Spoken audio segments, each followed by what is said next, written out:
آج کل نماز کی اہمیت کے اوپر ہم نے ایک سلسلہ شروع کیا ہوا ہے کہ جس میں ہماری کوشش ہے کہ زیادہ سے زیادہ لوگ مساجد کی طرف آئیں اور نماز کی اہمیت کو سمجھیں۔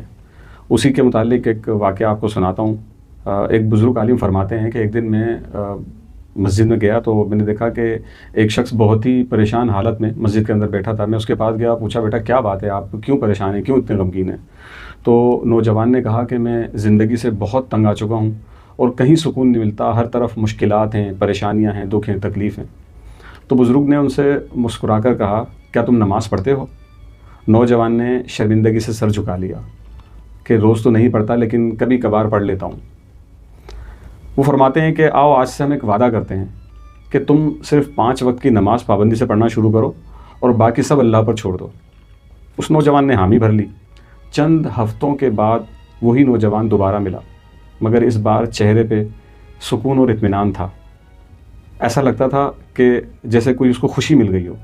وہ کہتا ہے کہ حضرت میری زندگی بدل گئی، اب دل کو سکون ملتا ہے، مشکلات تو ہیں مگر برداشت کرنے کی طاقت آ گئی ہے اور صلاحیت آ گئی ہے۔ وہ فرماتے ہیں کہ بیٹا یہی نماز کا کمال ہے، یہ انسان کو اللہ سے جوڑ دیتی ہے، اور جب بندہ اللہ سے جڑ جائے تو دنیا کی کوئی مشکل اسے نہیں توڑ سکتی۔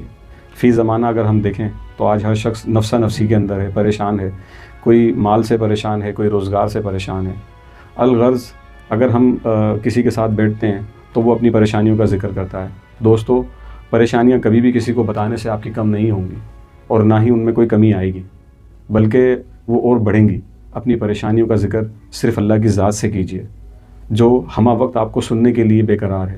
اللہ کی رحمت بندوں کو بخشنے کے لیے، بندوں کی مدد کرنے کے لیے، اللہ کریم تو اپنے بندوں سے بے پناہ محبت کرتا ہے۔ شرط یہ کہ ہمارے پاس ٹائم ہو کہ ہم اپنے رب کے لیے ٹائم نکالیں، ہم اپنے دکھ اس کے ساتھ بیان کر سکیں۔ دوستو، میرا ماننا ہے کہ آپ تنہائی میں بیٹھ کے 2 رکعت نماز نفل پڑھ کے آپ اللہ کریم سے دعا کریں، سجدے کے اندر دعا کریں، نماز کے اندر دعا کریں، ہر وقت دعا کو اپنا ہتھیار بنا لیں، کیونکہ دعا تو مومن کا ہتھیار ہے۔ تو اللہ کریم انشاءاللہ آپ کی پریشانیوں کو، آپ کی تکلیفوں کو ضرور دور کرے گا۔